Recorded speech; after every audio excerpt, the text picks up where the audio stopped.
오늘은 그때가 하나님의 때라는 제목으로 여러분들과 함께 말씀을 나누길 원합니다. 오늘 함께 나눈 전도서의 말씀은요, 하나님께 지혜를 받은 솔로몬이 쓴 그 책입니다. 여러분도 알다시피 솔로몬은 정말 뛰어난 지혜를 가진 왕이었는데요. 열왕기상 3장을 보면 솔로몬이 기브온의 산당에서 하나님께 1000번제를 드렸을 때에 하나님께서 하나님을 경외하며 제사를 드리는 솔로몬의 모습을 예쁘게 보시면서 솔로몬의 꿈에 나타나 너에게 무엇을 줄까 이렇게 물으시는데, 이에 솔로몬은 하나님의 백성들을 잘 다스릴 수 있는 지혜를 달라고 구하니까 하나님께서 기뻐하시며 열왕기상 3장 12절을 보시면 내가 내 말대로 하여 내게 지혜롭고 총명한 마음을 주노니 내 앞에도 너와 같은 자가 없었거니와 내 뒤에도 너와 같은 자가 일어남이 없으리라 라고 이렇게 이야기를 하시면서 그에게 인류 역사상 전무후무한 그런 지혜를 부어주신 것을 볼 수가 있습니다. 이 세상을 창조하신 하나님의 지혜가 들어간 솔로몬은 오늘 전도서의 말씀을 통해서 하나님의 창조 질서 원리와 또 하나님의 진정한 지혜를 적으면서 이 땅에 살아가는 우리들에게 하나님의 방법과 질서가 무엇인지 진정으로 따라가야 할 하나님의 지혜에 대해서 가르쳐주고 있는데요. 하나님께서 솔로몬에게 주신 지혜를 통해 오늘 우리에게 이야기하시는 것이 무엇인지 함께 오늘 나눠보길 원합니다. 첫 번째는 모든 것에는 다 적절한 때와 시기가 있다라는 것입니다. 오늘 말씀 1절부터 8절을 보면 태어날 때가 있으면 죽을 때가 있고 작물을 심을 때가 있으면 그것을 거둘 때가 있고 치료할 때, 사랑할 때 등등 이 세상의 모든 것들의 때와 시기에 대해서 이야기하고 있음을 볼 수가 있습니다. 지금과 같이 추운 겨울에는 귤이 제철이고요. 또 가을에는 사과가 무르익고 또 더운 여름이 되면은 수박이 이렇게 맛있게 되지 않습니까? 하나님께서는 일반적으로 흘러가는 이런 크로노스의 시간 속에서 이 땅의 모든 피조물들의 그 때와 시기들을 다 정해두셨음을 오늘 말씀을 통해서 우리는 볼 수가 있습니다. 인생은 타이밍이다라는 이야기가 있을 만큼 이 세상에는 적절한 때와 타이밍이라는 것이 존재하는데요. 여러분, 라면을 몇 분 끓여야 꼬들한 면발을 얻을 수 있는지 아십니까? 네? 3분이요? 너무 과자같이 드시는 거 아닌가요? 요리사분들이 얘기하시기로는, 이렇게 3분은 굉장히 뭔가 과자 같은 느낌이고, 3분 40초가 딱 적당한 꼬들한 면이라고 합니다. 이게, 면의 꼬들한 면은 주관적이니까 그런데, 어쨌든 라면이 가장 맛있는 시간이 보통 4분이라 생각하는데 3분 40초라고 합니다. 그리고 축구 경기를 하다 보면요, 가끔 이제 수비수가 실수를 해가지고 골문을 비워둘 때가 있죠. 그럴 때 만약에 공격수가 이제 그 상황에서 정확한 슛을 날리지 못하고 홈런을 날려버리게 되면은 거기에서도 이제 축구 경기에서도 승리를 할 수가 없게 되듯이 하나님은요, 이렇게 우리에게 주신 물리적인 그런 크로노스의 시간 속에서 우리는 제때의 그 기회를 잡아야지만 최상의 결과를 얻을 수가 있습니다. 기회에 대한 재미있는 이야기가 있는데요. 그리스 사람들은 기회의 신인 카이로스의 모습을 앞머리는 이렇게 길지만 뒷머리는 없는 그런 모습으로 묘사를 했습니다. 이게 무슨 뜻이냐면요, 기회라는 것은 먼저 혹은 제때 발견하면 이 카이로스의 그 긴 앞머리를 잡음으로써 제대로 기회를 잡을 수 있지만, 만약에 이것이 기회라는 것을 뒤늦게 알고 놓쳐버린 이후에 다시 붙잡으려고 할 때에는, 그때에는 이 카이로스의 뒷머리가 없는 것처럼 잡기도 어렵고 또 이미 그의 발에 날개가 달린 것 같이 순식간에 기회가 지나가 버리기 때문에 제때의 기회는 사라져 버린다는 것을 이렇게 의미하면서 이렇게 재미있는 이런 그림이 있는데요. 여러분, 지나간 버스는 다시 돌아오지 않는다라는 이런 말처럼 우리 삶 가운데 때를 놓친 기회를 다시 잡기란 이렇게 어렵다는 것을 그리스 그리스인들은 과거부터 카이로스의 신의 모습을 통해서 이야기를 했는데요. 하나님의 지혜를 받은 솔로몬은 오늘 말씀 1절에 범사에 기한이 있고 천하 만사가 다 때가 있나니라고 이야기를 하면서 하나님은 우리가 살아가는 일반적인 크로노스라는 평범한 시간 속에 카이로스라고 하는 매우 특별한 때의 기회를 주신다는 것을 볼 수 있습니다. 이 카이로스는 기회라는 뜻이 있기도 하지만 평생 동안 기억이 되는 어떤 개인적인 그 특별한 경험의 시간을 의미하기도 합니다. 사랑하는 사람과의 그 결혼하는 순간이라든지 아이가 태어나 인생 처음 부모가 되는 순간이라든지 원하고 바라던 직장에 붙어 처음 출근하는 순간이라든지 저도 사실 광천교회에 오기를 너무나도 간절히 바랬었던 사람이었는데요. 제가 여기에 처음 붙어서 이제 여기에 부임하게 돼서 처음 찬양 인도했었던 그때도 저에게 너무나도 평생 기억에 남는 그런 카이로스의 시간입니다. 이 모든 것은 사실 그저 평범하게 흘러가는 그런 크로노스의 시간들 가운데에 우리 인생에 이렇게 특별하게 카이로스라는 그런 특별한 시간들로 우리 인생의 추억으로 남게 되는 거죠. 그런데 이 카이로스라는 기회, 특별한 순간들을 맞이하기 위해서는 우리가 평범한 일상이라고 하는 크로노스의 시간들을 매우 충실히 살아가야 한다는 것입니다. 내일은 내일의 태양이 뜨듯이 어제와 오늘이 같지 않고 오늘과 내일이 결코 같지 않다는 것입니다.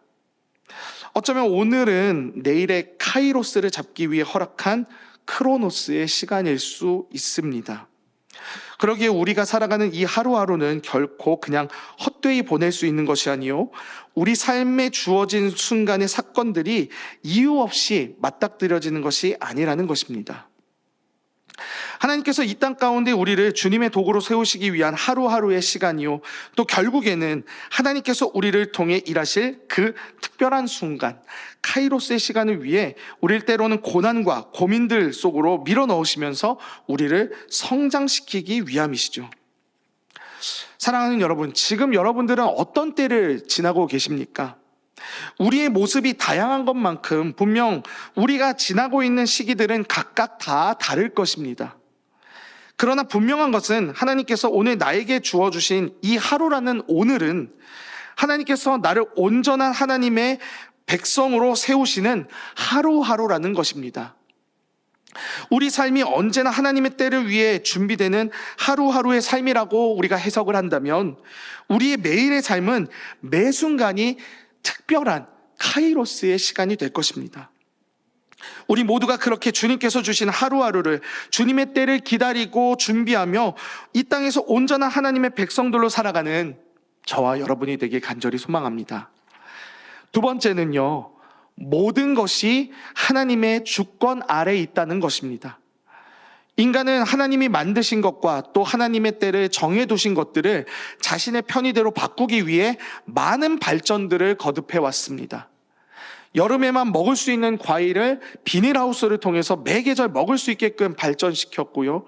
또 우리가 회라든지 이런 여러 가지 수산물들도 양식장을 통해서 이렇게 충분하게 얻을 수 있는 그러한 산업들을 발전시켰고, 땅으로 막힌 곳들, 이런 것들은 터널이나 운하들을 뚫어가지고 매 순간 이렇게 우리 인간들 사회가 윤택하고 편리할 수 있게끔 모든 과학 문명들이 발전되어 갔음을 이렇게 볼 수가 있습니다.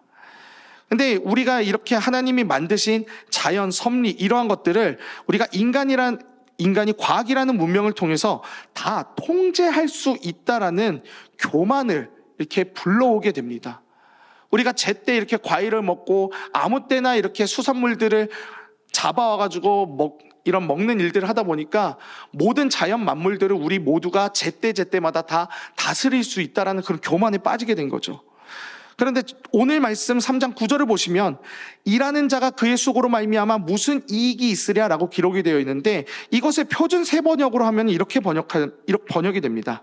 사람이 애쓴다고 해서 이런 일에 무엇을 더 보탤 수 있겠는가?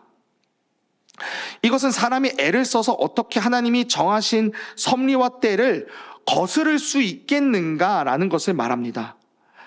아무리 사람들이 과학이라는 문명과 지식으로 애를 쓴다고 할지라도, 우리가 아무리 겨울에 수박을 먹고 또 여름에 귤을 먹는다고 할지라도, 여러 문명 발전들로 인해서 우리의 때가 사람의 편리에 맞춰서 이렇게 발전하는 이런 과학 문명들을 아무리 우리가 발전시킨다고 하더라도 하나님이 결코 정하신 뜻과 때를 완전히 거스를 수 없다라는 것을 이야기합니다. 사람들이 몇 번의 성공을 통해서 자신들은 하나님을 이겼고, 또 그것을 통해서 신은 없다, 우리가 신의 영역을 손에 넣었다라고 이렇게 결론을 내리곤 하지만, 그 모든 것에는 사실 하나님의 허락과 허용하심이 있었던 것뿐이지, 그것으로 인해 결코 하나님이 지시거나 하나님의 뜻과 계획이 무너진 것은 결코 아니라는 것입니다. 사무엘상 4장에 엘리 제사장의 아들인 홈니와 비느하스가 법궤를 들고 블레셋과의 전쟁에 나갔을 때에, 그들이 전쟁에 패해서 죽임당하고 법궤까지 빼앗겼을 때 모든 이스라엘 백성들은 그야말로 혼란과 불안, 좌절의 상태였을 것입니다. 법궤를 메고 전쟁에 나갔음에도 제사장의 아들들이 전쟁에 패해서 죽임당하고 하나님의 임재 그 자체인 법궤마저 빼앗겼다라는 것은 그들의 모든 신앙이 무너졌다는 것을 뜻하는 것이고, 세상 사람들로 하여금 하나님은 없다라는 결론을 도출하게끔 만들었기 때문입니다. 아마 이스라엘과 블레셋과의 전쟁에서 이스라엘의 패배는 모든 사람들로 하여금 하나님은 헛된 분이시고 그분의 뜻은 다 무너졌다라고 생각을 하게 만들었을 것입니다. 그러나 사무엘상 5장을 보면 블레셋이 빼앗은 법궤가 블레셋의 도시 아스도스로가 그들의 신상인 다곤 신 곁에 섰을 때, 다곤 신상이 훼손된 다곤 신상이 하나님의 법궤 앞에 무너져 있는 것을 볼 수가 있습니다. 뿐만 아니라 법궤는 블레셋의 도시를 옮겨 다닐 때마다 하나님께서 그곳에 악성 종기로 심판하시면서 결코 하나님의 존재와 능력이 헛된 것이 아님을 주님은 증명하셨습니다. 이렇게 하나님의 존재와 능력이 결코 헛된 것이 아님에도 불구하고 왜 사무엘상 4장과 같이 홈니와 비느하스가 참가한 전쟁에서 왜 주님은 그들을 승리로 이끄시지 않으시고 왜 가만히 침묵하고 계셨을까요? 분명히 홈니와 비느하스가 하나님의 임재가 임하신 그 법궤를 전쟁터에 메고 나갔으면은 반드시 승리했어야만 했는데 왜 그들은 전쟁에서 지고 죽었을까요? 그것은 홈니와 비느하스가 제사장임에도 불구하고 그들이 하나님의 뜻대로 행하지 않고 오히려 하나님의 뜻을 거스르는 자들이었기 때문에 그렇습니다. 사무엘상 2장 12절을 보면 엘리의 아들들은 행실이 나빠 여호와를 알지 못하더라 라고 이렇게 말합니다. 그들이 엘리라는 제사장의 아들들이고 그들도 제사장이었지만 하나님의 명령대로 제사를 드리는 것이 아닌 자신들의 편의와 생각대로 제사를 드렸던 것입니다. 즉 하나님의 주권을 전혀 인정하지 않고 하나님을 멸시하였기 때문에 그들 삶 가운데서 하나님의 능력이 나오지 않았음을 볼 수가 있습니다. 신명기 28장을 보면요, 거기엔 하나님께서 이스라엘에게 순종의 복과 불순종의 저주에 대해 분명히 이야기를 하셨는데, 제 아무리 하나님께서 선택하신 하나님의 백성이라고 할지라도 매 순간 주어지는 삶 가운데서 하나님의 주권을 인정하지 않고 자신의 죄의 욕망에 따라 하나님의 말씀에 불순종하는 사람은 그 모든 하나님의 보호하심과 능력에서 벗어나게 될 수밖에 없음을 하나님은 분명하게 이야기하셨습니다. 사랑하는 여러분, 우리 삶 가운데에서 주님의 능력이 잘 보이지 않는 것 같고 하나님과의 관계가 멀어지는 것 같고 내 마음 가운데의 믿음이 약해지고 있는 것 같다면 내가 지금 하나님의 뜻 가운데에 제대로 서 있는지, 내가 하나님의 주권을 삶 가운데서 인정하고 있는지 돌아봐야 합니다. 내가 하나님 편에 서 있어야 하는데 하나님을 나의 편으로 돌리려고 하는 그런 신앙생활을 하는 것은 아닙니까? 예수를 믿는 것은 죄된 나와의 영원한 작별이요, 죄 가운데 있는 나의 주권을 주님 앞에 온전히 내어드리는 것입니다. 너무나도 유명한 구절인 갈라디아서 2장 20절 같이 한번 읽어보도록 하겠습니다. 시작. 내가 그리스도와 함께 십자가에 못 박혔나니 그런즉 이제는 내가 사는 것이 아니요 오직 내 안에 그리스도께서 사시는 것이라. 이제 내가 육체 가운데 사는 것은 나를 사랑하사 나를 위하여 자기 자신을 버리신 하나님의 아들을 믿는 믿음 안에서 사는 것이라. 네. 여러분, 여러분의 때는 다 하나님께 있습니다. 인생의 방향 다 내가 개척해서 걷는 것 같지만 그 모든 것에는 하나님께서 때를 따라 우리를 세워가시며 인도하고 계십니다. 솔로몬이 쓴 또 다른 지혜책인 잠언 16장 9절에는요, 사람이 아무리 마음으로 자기의 길을 계획할지라도 그 걸음을 인도하시는 자는 여호와시니라 라고 이렇게 기록이 되어 있고요. 또 예레미야 10장 23절을 보면은 여호와여 내가 알거니와 인생의 길이 자기에게 있지 아니하니 걸음을 지도함이 걷는 자에게 있지 아니하나이다 라고 이렇게 고백을 하는 것을 볼 수가 있습니다. 결국 우리의 인생은 하나님이 정하신 그 때에 따라 움직여지는 것이지 내 뜻대로 움직여지거나 돌려지는 것이 결코 아니라는 겁니다. 다만 그 가운데에서 하나님의 허락하심과 허용하심 가운데에 내 뜻이 마치 이루어지는 것처럼 보여지는 것일 뿐이지 사실 그 모든 것, 나의 모든 발걸음에도 하나님의 계획 안에서 다 움직여지고 있다라는 것입니다. 그렇다면 우린 그저 하나님의 뜻대로 움직여지기만을 기다리면서 그냥 가만히 있어야 할까요? 그건 또 아닙니다.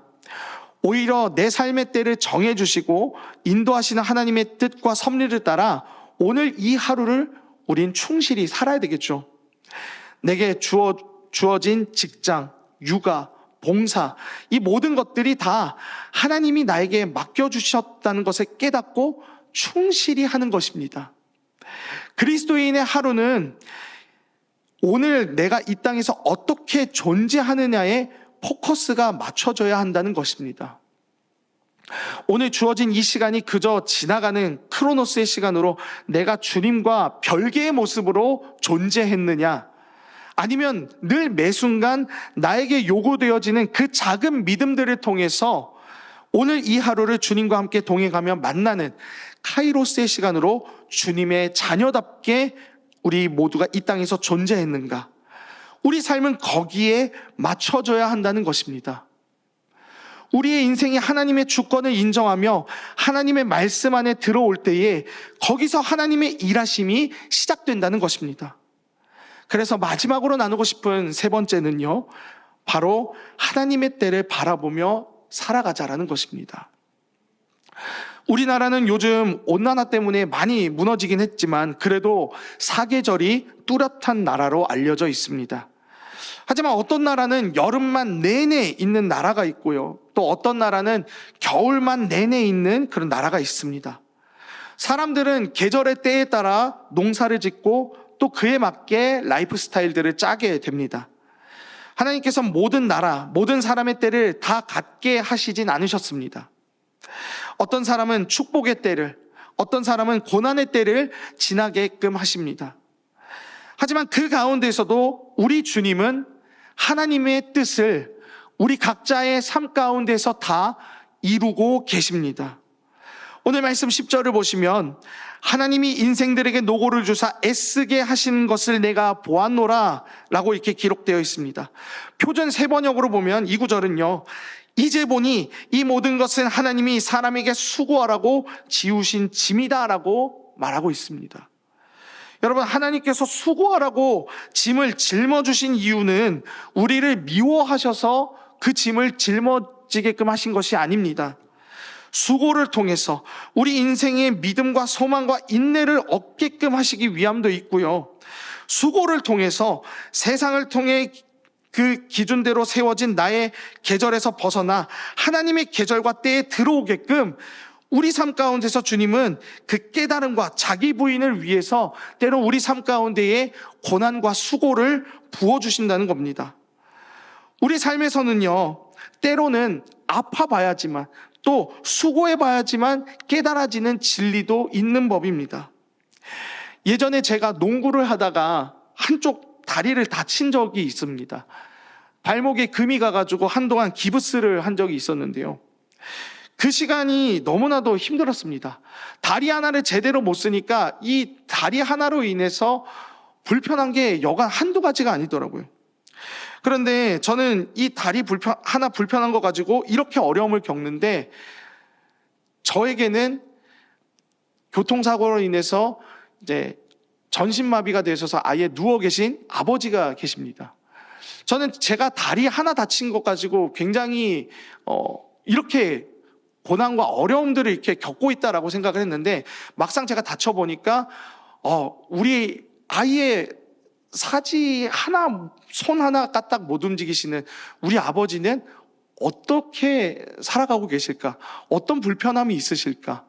또 이런 아버지를 간호하는 우리 어머니는 또 얼마나 또 고생이 심하실까? 이러한 것들을 좀 깨닫는 시간들이 있었습니다. 어른들 말씀에 아기들은 아프고 나면은 훅 커 있고, 또 사람은 어려운 일을 겪게 되면은 철든다는 얘기가 있듯이, 사람은 고난 속에서 교훈을 쌓고 거기서 성숙을 이뤄내는 것 같습니다. 저도 결혼을 하고 가장이 되어 보니까 결혼을 하기 이전의 삶과 그리고 결혼하고 난 이후의 삶이 참 비교도 안 되는 그런 인생의 힘듦과 어려움들이 눌러져 오더라고요.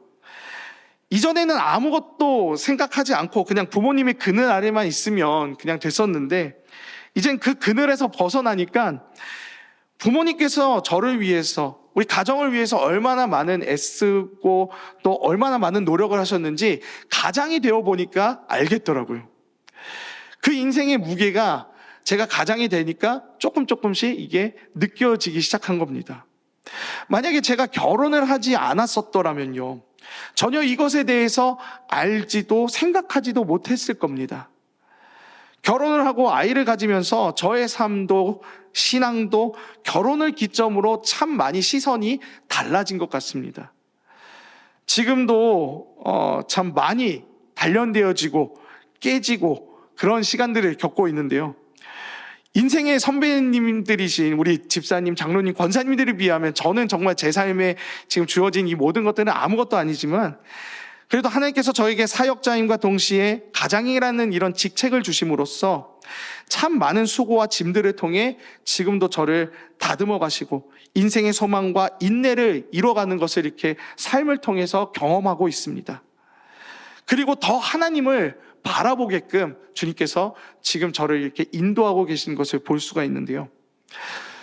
우리들이 짊어질 이 삶의 수고와 무게들은 다 다르나 분명한 것은, 하나님은 우리 삶의 고난과 역경을 통해서 굳건히 하나님의 백성으로 온전히 세우신다는 것입니다. 오늘 말씀 11절을 보시면 하나님이 모든 것을 지으시되 때를 따라 아름답게 하셨고 또 사람들에게 영원을 사모하는 마음을 주셨느니라. 그러나 하나님이 하시는 일의 시종을 사람으로 측량할 수 없게 하셨다라고 하시는데요, 하나님의 때를 따라 사는 인생은 아름답다라고 말합니다. 그 사람이 고난의 길을 겪고 있든 축복의 때 혹은 수고의 때를 겪고 있든 하나님의 때를 따라 걷는 모든 인생들은 다 아름답습니다. 나의 때를 따라 사는 인생과는 결코 비교할 수 없는 그런 아름다움입니다. 결국 하나님께서 솔로몬의 지혜를 통해 우리에게 말씀하시는 것은, 하나님께서 우리 인생의 모든 로드맵들을 다 알고 계시고 그때를 다 인도하시며 함께 이끌어가고 계시니 너희는 두려워하지 말고 오직 주어진 하루하루를 하나님의 날개 아래 그 인도하심의 때에 따라 날마다 주님과 동행하며 최선을 다해 살아가라고 말씀하시는 것입니다. 비록 내 삶의 모든 끝들을 다 알 수 없게 하나님께서 디자인하셨으나 중요한 것은 하나님은 모든 피조물들의 아름다움을 다 아신다는 겁니다. 우리가 그 하나님의 주권 아래에, 하나님의 계절 아래, 하나님의 때 가운데에 있으면 하나님께서는 우리의 모습을, 우리의 라이프 스타일 등 우리의 모든 것들을 내가 계획하고 생각한 것 이상으로 우리를 빚어가시고 준비시키며 완성시키실 것입니다. 이제 말씀을 정리하겠습니다. 사랑하는 여러분, 우리에게 가장 큰 카이로스, 가장 큰 특별한 때가 있다면 어떤 것일까요? 그것은 바로 이 땅을 다 살고 난 이후에 주님과 대면하는 날이 바로 우리 인생의 가장 큰 사건, 카이로스의 시간일 것입니다. 우리 인생에서 하루하루 주어지는 그 시간들은 하나님의 나라, 천국이라고 불리우는 가장 큰 기회를 잡기 위해 준비되어지고 세워지는 시간들입니다. 하나님께서는 우리에게 각각의 때를 던져주시며 우리를 빚어가실 것입니다. 그 빚어가시고 세워지는 시간들을 통해 나의 뜻대로, 나의 멋대로 하기 위해 튕겨지는 삶이 아닌 주님의 때에 따라 익어져가는 저와 여러분들이 되길 간절히 소망합니다. 때로는 폭풍우도 맞아야 되고요, 때로는 뜨거운 태양을 견뎌야 하지만 철을 단단하게 하듯 하나님은 우리 삶의 모든 모난 부분들, 어지럽고 혼란한 부분들을 우리의 온전한 연단으로 쓰실 분이십니다. 지금의 때는 전쟁하고 있고 전국적으로 매우 혼란합니다만 우리는 그 가운데에서 하나님의 때와 뜻을 잘 분별하여서 부끄럼 없이 주님이 주신 하루하루를 하나님의 뜻대로 매 순간 나에게 요구되어지는 그 작은 믿음들을 행하며 예수 그리스도의 자녀답게 하루하루 존재해 나가는 저와 여러분 모두가 되길 간절히 소망합니다.